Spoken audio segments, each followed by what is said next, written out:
Hey everyone, welcome. Today we're going to break down something called NFPA 70E. Now that might sound a bit technical, but trust me, it's the standard that literally stands between a normal day at work and a life-changing accident. If you're anywhere near electricity on the job, you absolutely need to know this stuff. This is your guide to staying safe. Okay, let's just jump right in with a serious dose of reality. Take a look at that quote. No, that is not from some action movie. That's pulled directly from the NFPA 70E standard. We're talking about copper expanding 67,000 times, turning from a solid into a vapor. Instantly, it throws molten metal at over 700 miles per hour. I mean, think about that. That's faster than a lot of bullets. This is why this standard is so incredibly important. So, to really get why NFPA 70E is structured the way it is, you have to understand the problems it's trying to solve. And in the world of electricity, workers are up against two very different but equally deadly threats. So you've got two main enemies here. First, there's the silent killer, electric shock. That's when electricity decides to use your body as a pathway. And then you have the complete opposite, the raw, explosive power of an arc flash. And listen, this is not just a big spark. It's a full-on explosion of heat, light, and pressure. We're talking a total catastrophe. So yeah, two totally different dangers, and you better believe you need a solid plan to deal with both. So the big question is, how on earth do you manage risks this huge? Well, that's where our safety blueprint comes in. And that blueprint is NFPA 70E. And I want you to really focus on that word, practical. This isn't some theoretical pie-in-the-sky document. The whole point of NFPA 70E is to give you a real, practical way to create a safe work area. You can think of it like a field guide for survival, It's all about spelling out exactly what you need to do to avoid getting hurt or worse. Okay, and this is a really important point that a lot of people get mixed up. NFPA 70E is not the same as the National Electrical Code, the NEC. Here's the easy way to remember it. The NEC tells you how to build the car right. NFPA 70E tells you how to drive the car safely. It's all about your actions, your procedures. It's about keeping people safe. All right, so if this whole thing is about safe work practices, what's the number one, the golden rule? Well, it's actually pretty simple, and it's the foundation for everything else we're going to talk about. The absolute top priority is always, and I mean always, to get the equipment into what's called an electrically safe work condition. Fancy term, but it just means the power is off completely. And there's a strict 5-step process to get there. These are not suggestions. They are non-negotiable. You have to identify every single power source. Then you shut it off. Then you lock it out so no one can accidentally turn it back on.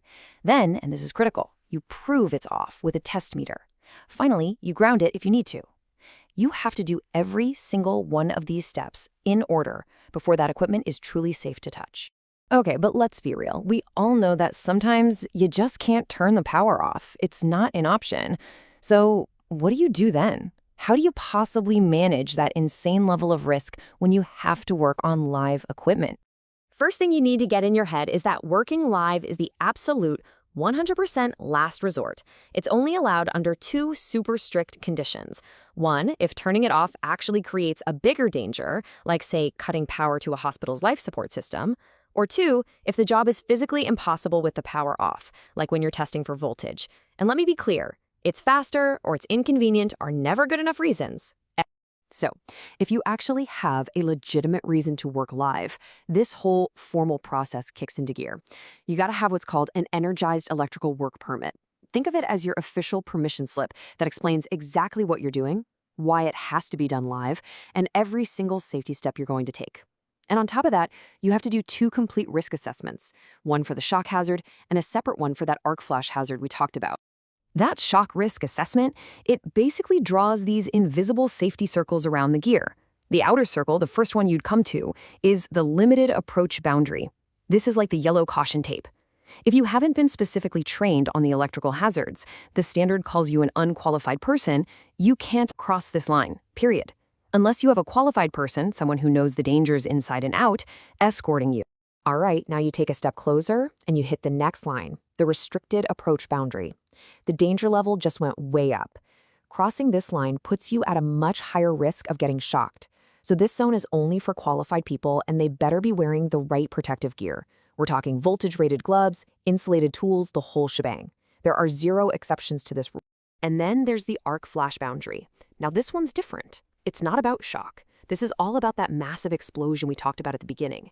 This boundary is calculated very precisely. It's the line where, if an arc flash were to go off, an unprotected person would get a second-degree burn. So you can imagine, once you step inside that boundary, you absolutely must be wearing specialized arc-rated gear. So, when you can't just turn the power off, your last line of defense, the only thing between you and a disaster, is what you're wearing. That's right, we're talking about personal protective equipment, or PPE. Arc flash gear has a specific rating, measured in calories per square centimeter. It sounds complicated, but it's just a way of measuring how much heat the fabric can take before you get burned. As you can see here, it's broken down into 4 main categories. The bigger the number, the more protection you get. It goes all the way from a basic level at Cat 1 up to Cat 4, which needs at least a 40 cal reading and means you're wearing a full-on bomb suit, basically. And why is this so critical? Because the type of fabric you're wearing can mean the difference between life and death. Seriously. Arc-rated, or AR clothing, is amazing stuff. It's engineered to resist catching fire, and to put itself out if it does. It creates a shield between you and the heat. But your everyday clothes, especially stuff like polyester or nylon, in an arc flash, that material will melt instantly, and it will fuse right to your skin, making a bad burn 1,000 times worse. It's a nightmare scenario. So we've gone over all these pieces, the boundaries, the rules, the gear, but here's the most important thing to remember. Electrical safety isn't just one of these things. It's not a checklist. It's a complete system where every part has to work together. And a massive piece of that system is having the right information right where you need it. NFPA 70E actually requires equipment to have these specific safety labels. So a worker can walk up, look at the label, and instantly know the voltage, how far the arc flash boundary extends, and exactly what PPE category they need to be wearing. It's like the cheat sheet that connects all the engineering calculations to the person who's about to do the work. So when you put it all together, a really good electrical safety program isn't a one-time thing. It's a cycle that never stops. You have to plan out every single job. You have to assess the hazards every single time. You protect yourself and your team with the right gear and procedures, and then, and this is the part people forget, you have to audit. You have to check back and make sure people are actually doing it right, to make sure the whole system is working. And all of this brings us to one last really important question. An arc flash, an electric shock, these things happen in a fraction of a second. There's no time to think. Your only defense is the preparation you do beforehand. So I'll leave you with this. In that split second, what's your safety plan?